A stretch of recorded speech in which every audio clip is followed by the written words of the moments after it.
పైన ఎత్తుకొనవే నా తల్లి దేవకీ వందనంబు.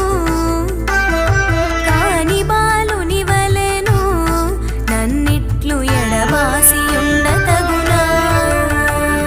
నీ పుణ్యమాయ కొడుకా ఇంకొక్క నిమిషంబు